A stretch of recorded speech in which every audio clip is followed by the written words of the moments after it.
अगर मैं पहले जानता तो दिल हरगिज नहीं देता।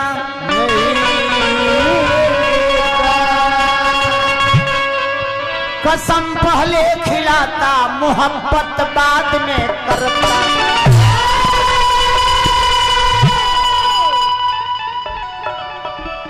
पहले दिल भी ले लेती है फिर जान भी ले लेती है। कुछ ऐसी जालिम होती है जो ईमान भी ले लेती है। पहले अंगुली धर लेती है फिर बाह पकड़ लेती है।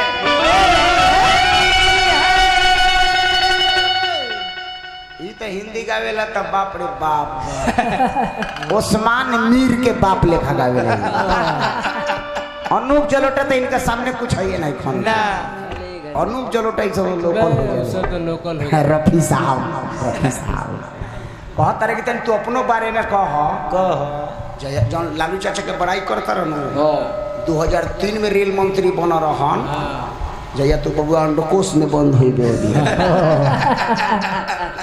विद्युपुर स्टेशन पर वो जमाना के 1 लाख आज के 10 लाख वो घड़ी नौकरी जइया उम्र हमारा मात्र 11-12 साल है।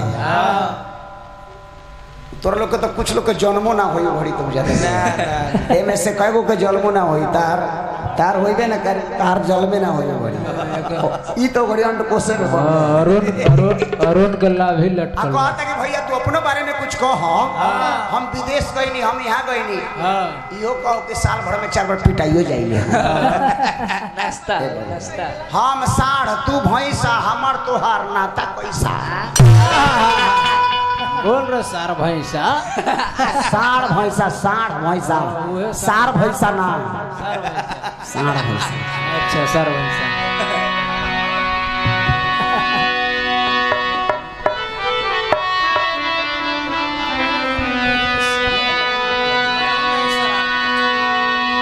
भी है। साथ देता नहीं है किसी का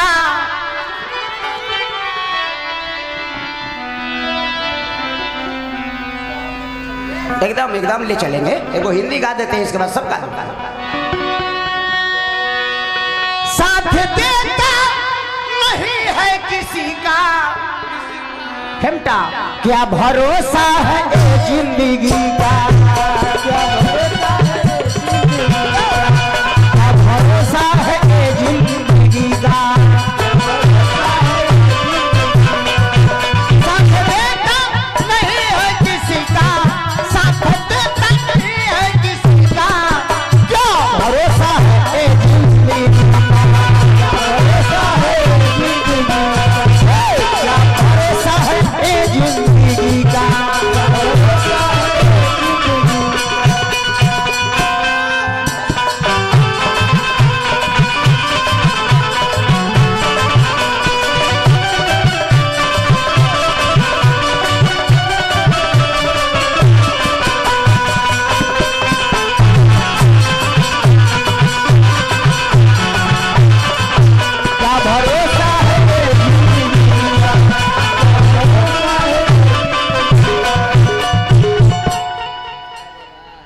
सांस चलती रहे दीपक जलती रहे। सांस चलती रहे सांस चलती रहे तो दीपक जलती रहे। सांस चलती रहे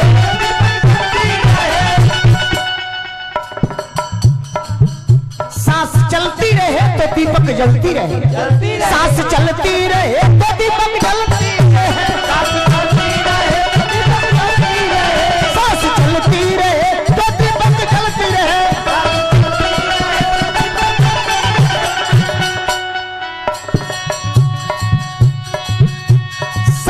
बुझ जाएगी रोशनी का सम्मा बुझ जाएगी रोशनी का। क्या भरोसा है ये जिंदगी का। क्या भरोसा है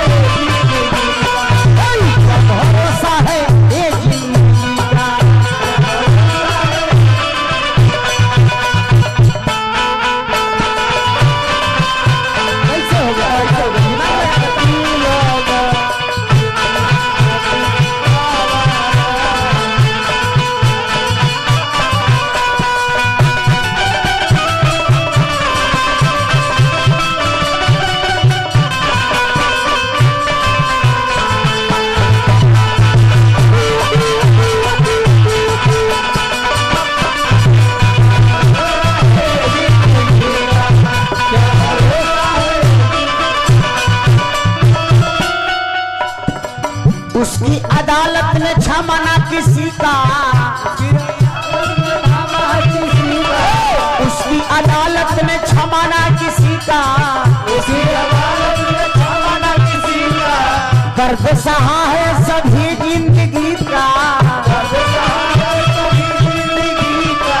दर्द सहा है सभी जिंदगी का।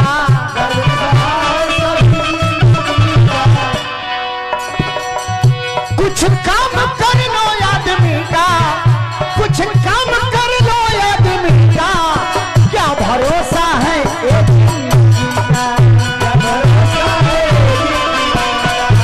क्या भरोसा है एक जिंदगी का।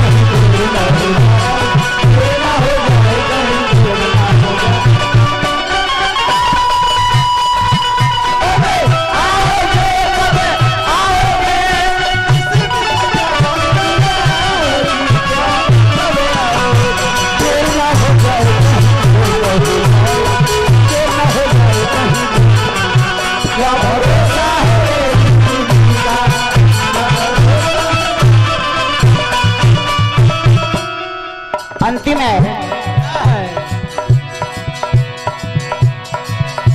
आदमी है बड़ा